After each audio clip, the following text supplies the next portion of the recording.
ഇവിടെ ഒരു പെണ്ണ് ഒരു വീടിനെ ലക്ഷ്യമാക്കി നടന്നു പോയിക്കൊണ്ടിരിക്കുകയാണ്. അന്നേരം അവിടെ നിന്ന് ഒരു നായ ഓടി വന്ന് അവൾക്ക് പിന്നാലെ ഓടാൻ തുടങ്ങി. അവളും ആകെ പേനിക്കായി ഓടുന്നതിനിടയിൽ താഴെ വീണു. അപ്പോഴാണ് അവൾക്ക് മനസ്സിലായത് ആ നായയുടെ കാൽപാദം മണ്ണിൽ പതിയുന്നില്ല എന്നത്.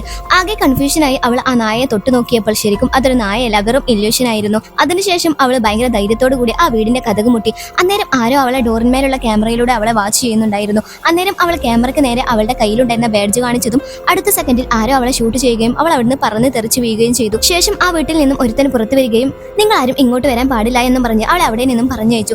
എന്നാൽ അവൾ വീണ്ടും ആ വീടിനകത്ത് കയറാൻ വേണ്ടി ഒരു പ്ലാൻ ഇട്ടു. അന്ന് രാത്രി അവൾ പുറത്തുണ്ടായിരുന്ന ഒരു വണ്ടി കത്തിച്ചു. ഈ സംഭവം ആ വീട്ടിൽ നിന്നും ആ മനുഷ്യൻ CCTV-യിലൂടെ കാണുന്നുണ്ടായിരുന്നു. അന്നേരം അയാൾ ഫയർ എക്സ്റ്റിൻഷൻ എടുത്ത് ആ തീ അണക്കുന്നേരം ആ ഗ്യാപ്പിൽ ആ പെണ്ണ് അകത്ത് കയറി. പിന്നീട് അയാൾ വന്ന് ഡോർ തട്ടിയപ്പോൾ അയാളും തെറിച്ചുപോയി. ശേഷം അയാൾ അണ്ടർഗ്രൗണ്ട് വഴി അകത്ത് കയറി. ശേഷം അവിടെയുള്ള ക്യാമറയിൽ നോക്കുമ്പോൾ ഒരുപാട് റോബോട്ടുകൾ ആ വീടിന് നേരെ ആക്രമിക്കാൻ വരുന്നുണ്ട്. ഉടനെ തന്നെ അവർ രണ്ടാളും ബാത്ത് ടബിൽ കയറിയിരുന്നു ഒരു ബട്ടൺ പ്രസ് ചെയ്തതും അടുത്ത സെക്കൻഡിൽ അവർ ആകാശത്തേക്ക് പറക്കുകയും ചെയ്തു.